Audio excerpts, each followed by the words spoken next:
ውድ የክርስቶስ ቤተሰቦች በያላችሁበት እንኳን ለጌታችን ለመድኃኒታችን ለኢየሱስ ክርስቶስ የትንሣኤ በዓል በሰላም አደረሳችሁ። ሐዋርያት ሥራ ምዕራፍ 4 ቁጥር 33 ላይ ሐዋርያትም የጌታን የኢየሱስ ክርስቶስን ትንሣኤ በታላቅ ኃይል ይመሰክሩ ነበር። በሁሉም ላይ ታላቅ ጸጋ ነበረባቸው። ሃሌሉያ። አንድ ልጅ ሆኜ መቼ እንደሆነ አላቅም፣ የት እንደሆነ አላቅም፣ ግን ልጅ ሆኜ የሰማሁት ታሪክ አለ። ይሄ ታሪክ በገጠሪቱ ኢትዮጵያ የነበረ ልምምድ ነው።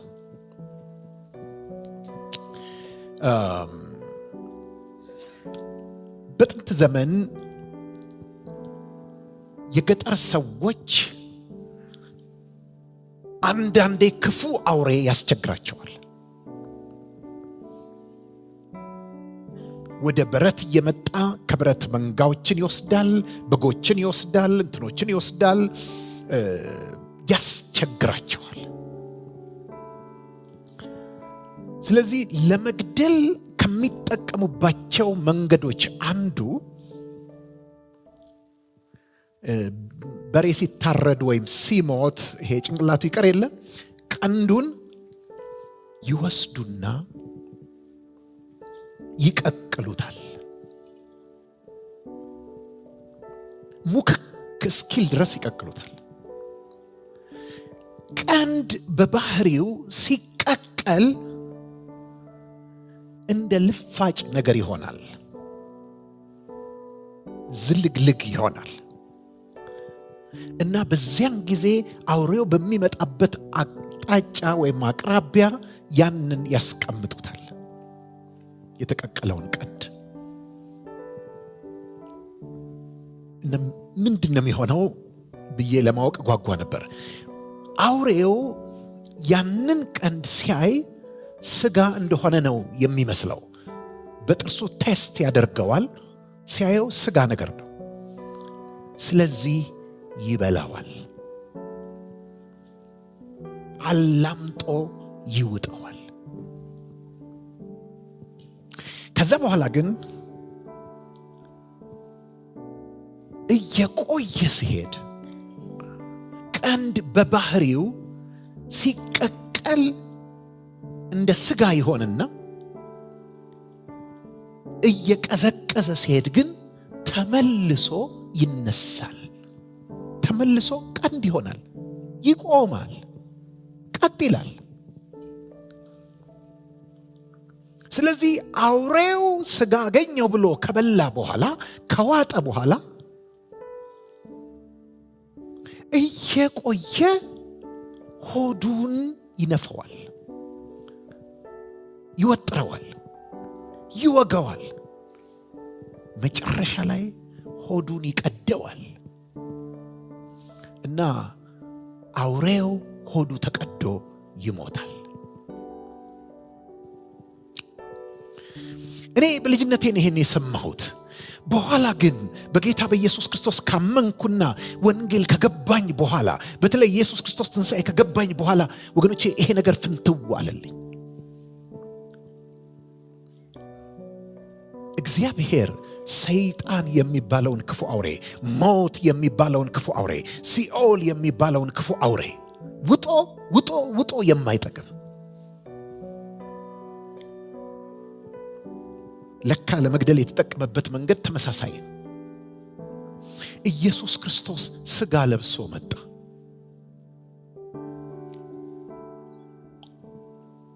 ደካማ መስሎ መጣ።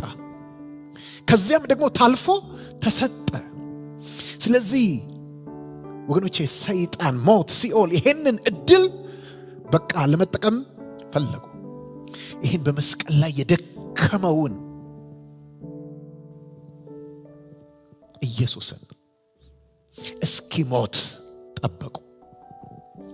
ከዛ በኋላ ግን ሲኦል አፏን ከፍታ ምን አደረገችው? ዋጠችው። ወገኖቼ ሲኦል ምን እንደዋጠች ያወቀችው ነገር የለም። ስጋ እንደሆነ ነው የገባት።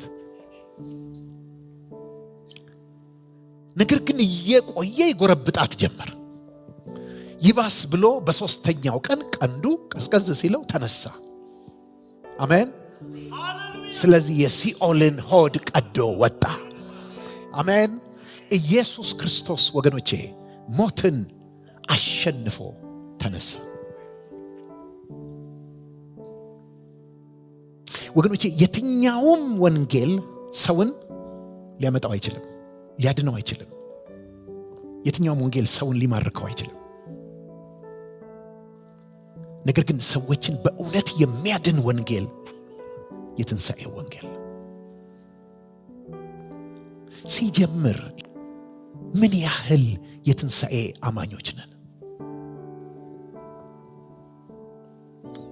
ወገኖቼ? የትንሣኤ አማኝነት ስለ ወደፊት ነገር ማመን አይደለም፣ የአሁን ጉዳይ ነው። አሜን። የአሁን ጉዳይ ነው።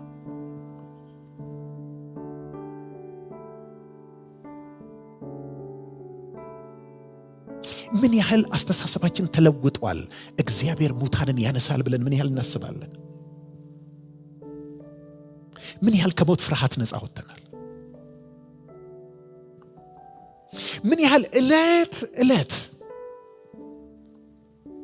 ትንሣኤውን እንጠብቃለን?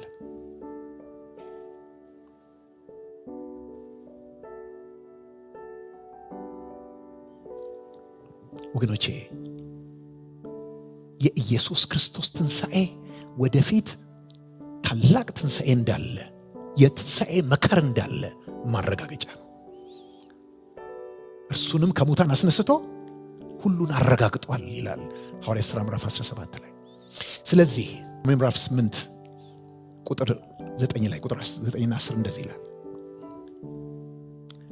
ክርስቶስ በእናንተ ዘንድ ቢሆን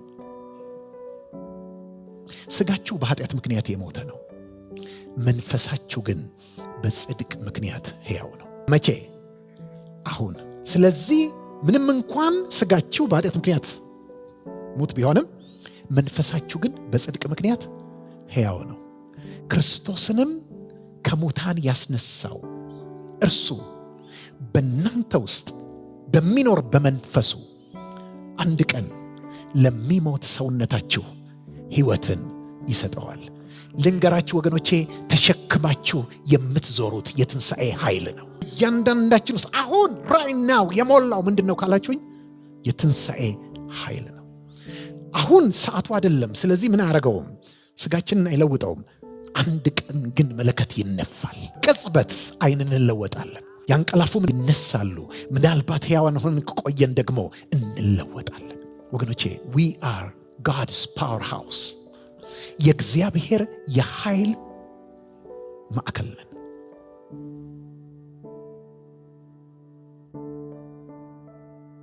እንግዲህ በዚህ የትንሣኤን በዓል በምናከብርበት ቀን በማሰላሰል ከሌሎችም ጋር በመካፈል ይህንን በዓል በደስታ እንድታከብሩ ምኞቴ ነው። ወዳችኋለሁ። ያሬድ ጥላሁን ነኝ። ደህና ቆዩ።